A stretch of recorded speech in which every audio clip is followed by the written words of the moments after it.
Greetings! My name is Sturdin and it's more Realm time today. Hooray! Watch the previous videos if you haven't already to get a bit of background and context on the respective realms and how they function, and let's get going. I have conquered the battle, He-Man! Shyish, the realm of death. A realm of silence, dust, and AAA hero shooters. Main god? Nagash, the one and only, baby. Shyish is probably amongst the most straightforward of the mortal realms. There is no continents devouring each other, no abstract metaphysical meditations on the nature of metal or light, it's just a whole lot of dead things. With most of the realm consisting of separate afterlives, each with their own rules and vibes. Whenever someone in the mortal realms dies, their soul is kicked straight into the afterlife they personally believe in, and this can get very wild very quickly. If your culture believes that death is like hanging out in a beautiful garden eating berries all day, congrats and enjoy your eternal brunch. But if you believe that death is like being perpetually consumed by a cosmic serpent made from stars, your neighbors better stock up on serpent repellent. Heaven, hell, it all manifests here one way or another. However, no matter what afterlife you find yourself in, there's always two bits of info to keep in mind. The first being that Nagash owns you. Even if he technically doesn't, he thinks he does, and will absolutely try to get his skeletal fingies on you, as he has a bad habit of crashing afterlives, enslaving their souls, and using the local death gods as seasoning for his afternoon snack. The second being that you will, at any time, be slowly pulled towards a massive black hole in the center of the realm known as the Shyish Nadir, which causes everything that comes in contact with it to completely cease to exist. Not killed, not consumed, you just cease to be. That said, Shyish isn't entirely made up of ghosts and ghouls, though there are a lot of both. Regular alive people do still live here. It's not the easiest life given the management, but there are plenty of towns and hamlets where conditions are at least semi-decent, if not sometimes genuinely good. I mean, the odds of being zombified are always a non-zero, but it is home and the rent isn't too bad, so nah. But obviously, given the state of things, the people of Shyish are often characterized as being a bit grim, somber, and not the funnest folks to hang around with. Yet they're also some of the fiercest and most determined warriors and individuals in the realms. Given how even the most ardent of Nagash femur kissers know what's in it for them should they cease to breathe, Shyish tend to be very interested in delaying that process as long as possible, and will keep pushing on till the bitter end. This morbid yet infallible attitude means that some interesting inhabitants could be a god boss who, by some weird twist of fate, ended up falling into an afterlife where people worship the moon in all its forms, and who is now heralded as some sort of divine messenger of their glorious lunar lady, to his constant confusion.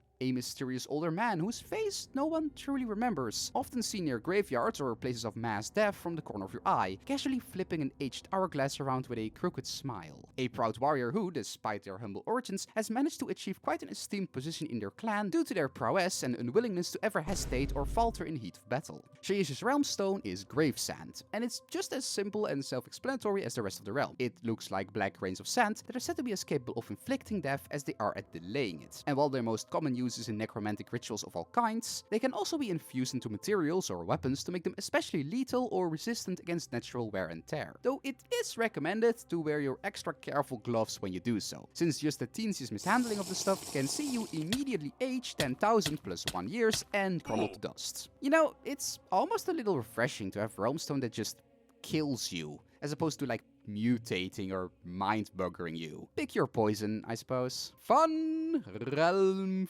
facties. Black cats are actually native to Shyish. I just thought that was kinda cute. Nagash did always strike me as more of a cat person. I'm escaping to the one place that hasn't been corrupted by capitalism. Space! Azyr, the realm of heavens. A realm of dreams, prophecies, potential, and that one Markiplier song. Main god, Sigmar, Grand Emperor of the Holy Order of the Jimbro.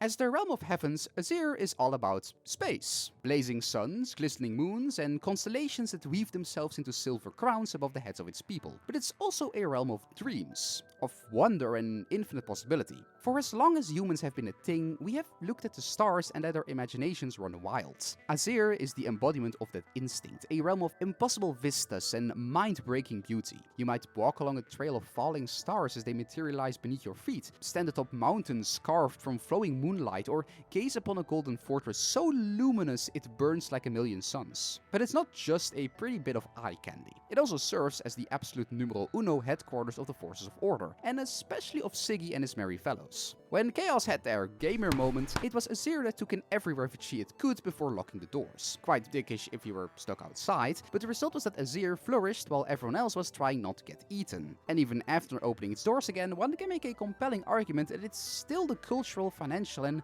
perhaps even the military heart of the realms. Seeing as how this is where every Stormcast ever originates from, you can't just march in and expect to clean house all willy-nilly. Now, when I call it a cultural heart, I don't just do so out of a fierce sense of Sigmarite propaganda. Azyr genuinely boasts the most diverse population of any realm. It took in refugees from literally everywhere, and you can find peoples of all types and origins here. Hell, I wouldn't even be surprised if there were even some Order-aligned vamps or greenskins playing Jenga in a corner somewhere. And while it's great for cultural cross-pollination and fusion cuisine, it presents a bit of a problem for me to summarize what an Azyrite actually is. Obviously, a lot of the previous themes I've mentioned are just general guidelines. Realms are endlessly diverse, and even though in a macro sense the inhabitants of a specific realm might have some things in common, there is still an unimaginable amount of little differences and idiosyncrasies that sets them apart. But that's true times a million for Azyr. All those previous character concepts I came up with, yeah, well, you could probably find them all hanging out in the same pub here. So,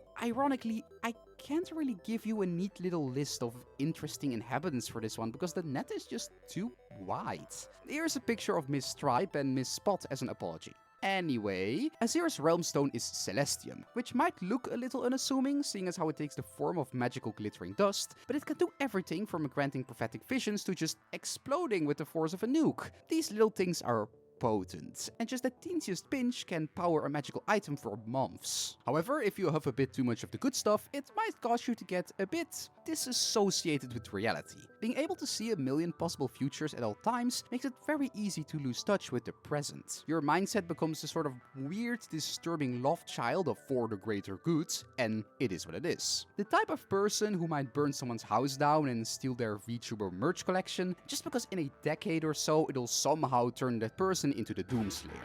Fun realm facties. If you imbue an arrow with Celestium, it'll actually do that thing in a movie where a character shoots their bow or fires their gun during a battle and it somehow passes through or moves past all the obstacles to hit their target. You know that thing. Remember that it's always morally okay to aimbot against demons trying to eat your face. And that's it. All the realms. I'm done. If you like this video, remember to like, subscribe. The realm of KAyoss, a realm of screams and slime and shifting fate, of a pleasure's kiss and a warlord's hate.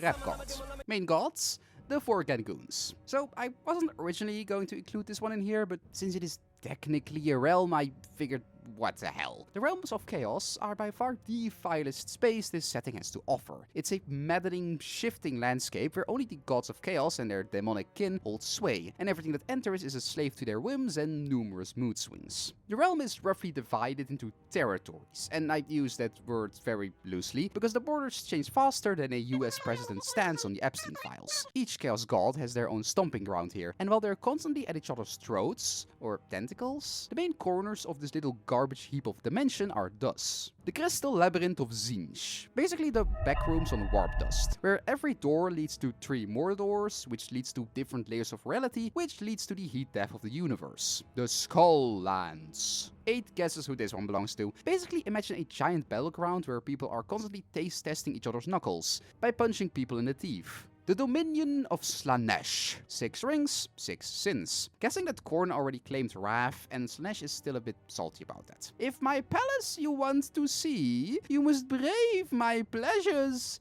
6. The Garden of Nurgle. Not what people mean when they say touch grass, but in the realm of KAyoss, it's gotta be the best you're gonna get. Deepen Gnaw. The garbage heap of all garbage heaps, where the Horned Rat himself squats. Smells like piss and in dire need of some pesticide. The Forge of Souls. Kind of a weird, neutral grey area. Bit unclear who actually runs the place, but this is where all the fancy KAyoss hardware gets made. Imagine the KAyoss gods browsing a somehow nicer version of Etsy for cursed war gear to give their favorite demon princes. As for Realmstone, it's Warpstone. Pure, crystallized bad vibes. 100% of the negative side effects of regular Realmstone, 10% of the positives, 0% fat. Skaven love it, everyone else should stay away at all costs, lest you accidentally summon a demon through your eye sockets. fun realm facties. Godric Gurnason actually spent quite a while here doing what he does best, aka waltzing around and killing just about everything he could get his hands on, until the demons, yes the actual demons, got too scared and decided to kick him out.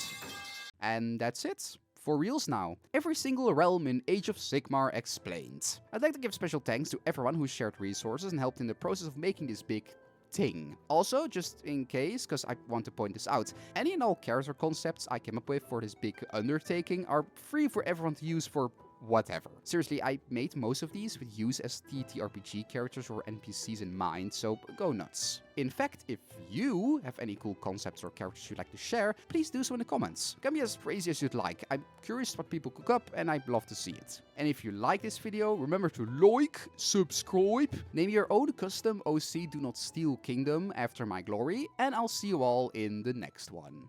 Bye bye!